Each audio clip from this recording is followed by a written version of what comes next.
A suicidal man's girlfriend called 911 to get help for him, and cops shot him dead. We're talking about 28-year-old Florida man Justin Way, who told his girlfriend that he was planning to kill himself.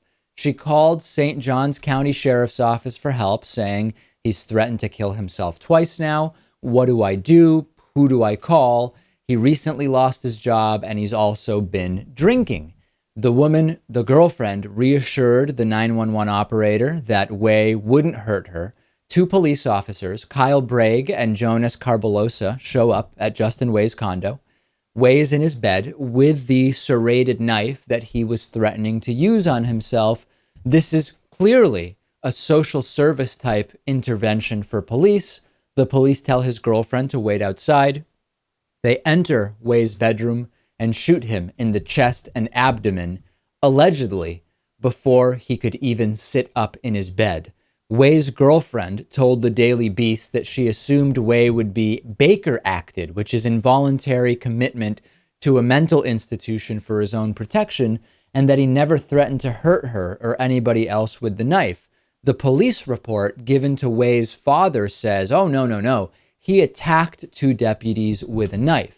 George Way finds that strange, though, because he saw the mattress from his son's room. Justin's parents don't believe his son was a threat, and they believe that he was shot while still lying in his bed. A quote from his father: "If Justin was coming at them with a knife at 6'4", wouldn't there be blood splattered all over the room?" Way's parents brought Justin's mattress to the curb after his death, and George, his father, says he believes there was a bullet dug out of the bed from a hole found in the middle of it.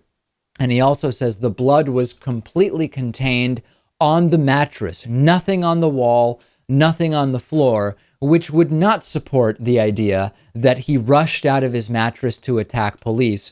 Regardless of that, Lewis, why can't police be better equipped to deal with what are clearly social service mental health situations? We end up with a suicide help call leading to a man dead. They aren't trained for it. I think if they are trained for it, it's probably not good enough. Whatever that training may be. I think this is the third or fourth story that I've heard of this exact same situation where someone is suicidal, cops show up and just kill the person. Well, one of the deputies involved in the shooting, in this particular shooting, Kyle Bragg, he was involved in a fatal shooting of another man armed with a knife just last December. And the Daily Beast points out that there is a Facebook comment from the other cop, Jonas Carbolosa, which was, quote, "Most people respect the badge. Everyone respects the gun." Let's talk about that gun. We've talked about overuse of tasers so many times. Wouldn't this have been a time to maybe taser the guy if it's true that you have an agitated, suicidal man with a knife? If you even think you need to use any kind of weapon, maybe this is actually an opportunity to taser instead of to shoot. Not that I endorse using tasers haphazardly. I believe tasers should truly be used when you would otherwise use a gun. But still, given the more colloquial and casual use of tasers that we've seen, why not use a taser this time instead of shooting the guy twice?